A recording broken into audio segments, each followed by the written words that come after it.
আসসালামু আলাইকুম সম্মানিত গ্রাহক, বিএম টেলিকম থেকে সবাইকে স্বাগতম। তো আমি দেখাবো যে কীভাবে নতুন সার্ভার আমাদের পুরাতন সার্ভারের সাথে এপিআই করবেন। তো সেটা করার জন্য প্রথমে আপনাদের নতুন সার্ভারটা ওয়েবসাইটে লগ ইন করতে হবে। অ্যাপসে বসে এপিআই করলে এই এপিআই সাপোর্ট করবে না। এরপরে অ্যাডমিনিস্ট্রেশনে যাবেন, যাওয়ার পরে এপিআই সেটে ক্লিক করবেন। এপিআই সেটে ক্লিক করার পরে আমার অলরেডি এপিআই করা আছে, আমি এডিটে গিয়ে দেখাই দিচ্ছি। তো আপনাদের যারা যাদের করা নাই তারা অ্যাড এপিআইতে যাবেন। তো এরপরে একদম প্রোভাইডারে অল ব্লিঙ্ক থাকবে, নেমের জায়গায় বিএম টেলিকম লিখবেন, ডোমেনের জায়গায় বিএম টেলিকমের ডোমেনটা বসাবেন।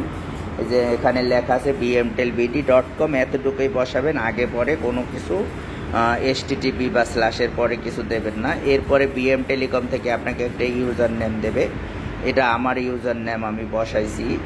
এই আপনাদের যে ইউজার নেম দেবে এইটা বসাবেন। আর এরপরে এপিআই কি চাইতেছে আর অ্যাক্টিভ চাইতেছে এখানে, ঠিক না? অ্যাক্টিভ বা ডিঅ্যাক্টিভ, আপনি অ্যাক্টিভ দিয়ে সাবমিট দেবেন।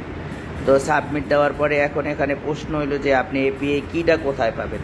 তো এপিআই কিটা পাওয়ার জন্য আপনাকে কি করতে হবে, বিএম টেলিকমের ওয়েবসাইটে যাইতে হবে। তো বিএম টেলিকমের ওয়েবসাইটে যাবেন, যাওয়ার পরে আপনার ইউজার পাসওয়ার্ড দেবেন।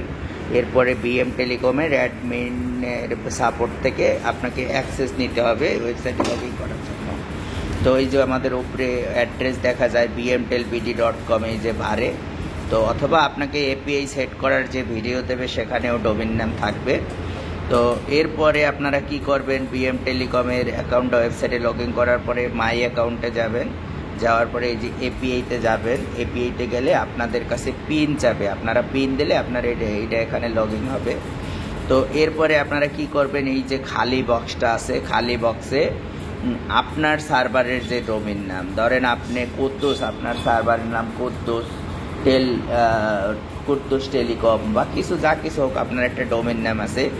ডোমেনটা এরকম যে আপনার মোবাইল নাম্বারটা সারা পৃথিবীতে আপনার একারেই, পৃথিবীতে আর কারো নাই। তো ডোমেন নামটাও এরকম, যেরকম এই যে আমার ওয়েবসাইটটা লগ ইন করছি bmtelbd.com, এটা কিন্তু সারা পৃথিবীতে bmtelbd.com আর কারো নাই।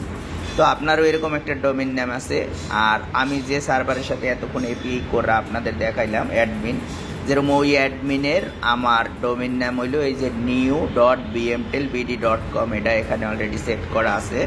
তো আপনারা এই ঘরের ভিতর ওইটা লিখবেন। আপনার ডোমেন নাম যদি এরকম হয়, ধরেন এই যে new.bmtelbd.com, সেইটা লিখবেন। লেখার পরে আগে পিছে আর কোনো কিছু দেবেন না, যেরকম আমি এই যে এইটা দেখাই আপনাদের কপি করে ওখানে নিয়ে বসাইলাম।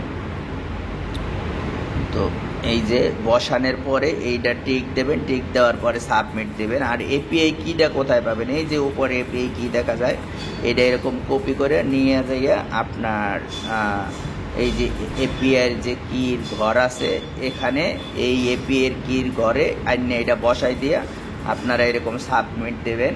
তো সাবমিট দেওয়ার পরে দেখেন এখানে এপিআই হয়েছে। এরপরে দেখেন এখানে একটা ব্যালেন্সের ঘর আছে, যদি এই ব্যালেন্সের ঘরে যান, টিপ দিলে যদি আপনাদের টাচ করার পরে ব্যালেন্স দেখায়, তাহলে বুঝতে পারবেন যে হ্যাঁ আপনাদের এপিআই 100% হয়েছে, আমার এখানে ব্যালেন্স দেখায়। তো এর পরবর্তী কাজ হইলো আপনাদের রাউটিং করা। এই যে রাউটিংয়ের ঘরে যাবেন, রাউটিংয়ে যাবেন। রাউটিংয়ে যাইয়া কি করবেন, যে আপনি বিএম টেলিকমের সাথে রাউটিং না করলে আপনার হেডগুলো যাবে না, অ্যাড রাউটিংয়ে যাবেন।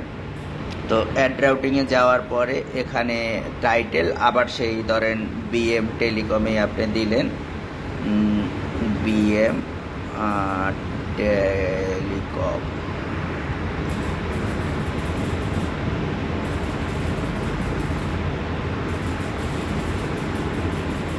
এই বিএম টেলিকম দিলেন। এরপরে প্রোভাইডার অলরেডি বিএম টেলিকম আইসে আছে। এরপরে সিলেক্ট সার্ভিস, এখানে রিচার্জ দিলেন, দেওয়ার পরে অল অপারেটর থাকবে, এখানে অ্যাক্টিভ থাকবে, সাবমিট দিলেন।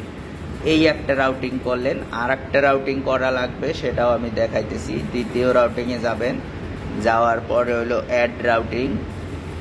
আমার নেটটা হয়তো একটু স্লো কাজ করতেছে, এই জন্য দেরি হইতেছে। তো আবার যাওয়ার পরে আমি এখানে আবার লিখে দিলাম টাইটেল বিএম টেলিকম আর প্রোভাইডার বিএম টেলিকম সার্ভিসে যাইয়া এইটা হলো আমি অফার সিলেক্ট করব। তো অফার সিলেক্ট করার পরে আপনার অ্যাক্টিভ, আবার আমি সাবমিট দিলাম।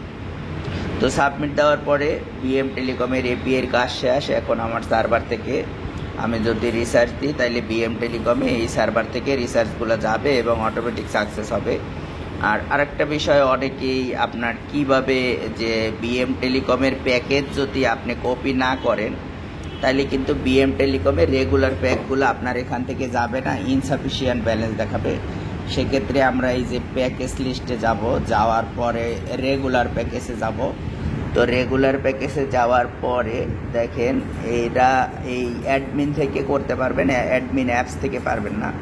এই যে আমি গ্রামীণে গেলাম, দেখেন এই যে উপরে রেগুলার প্যাকেজে যাওয়ার পরে আমি এই যে ভিউ প্যাকেজে আসবে না কোথায় আসবে দেখি দাঁড়ান। এই যে ভিউ প্যাকেজে যাওয়ার পরে এই যে এখানে দেখেন অ্যাড ফ্রম এপিআই। তো এই অ্যাড ফ্রম এপিআইতে টাচ করলে কি হইলো, এখানে যে বিএম টেলিকম অলরেডি লেখা আছে। এখন সাবমিট দিলে বিএম টেলিকমের রেগুলার প্যাকগুলো আমার সার্ভারে অটোমেটিক কপি হয়ে যাবে। তো এই দেখেন সবগুলো প্যাকেজ এখানে বিএম টেলিকমের যা আছে এখানে অটোমেটিক কপি হয়ে আছে। এরকম প্রতিটা অপারেটর আপনারা কপি করবেন, না হলে কি হবে, বিএম টেলিকমের প্যাকেজগুলো আপনার সার্ভারে হিডাস্টে যাবে না, ইনসাফিসিয়েন্ট ব্যালেন্স দেখাবে। তো আল্লাহ হাফেজ। ভিডিওটা এমনিতেই অনেক বড় হয়ে গেছে। তো সবাই ভালো থাকবেন। আসসালামু আলাইকুম।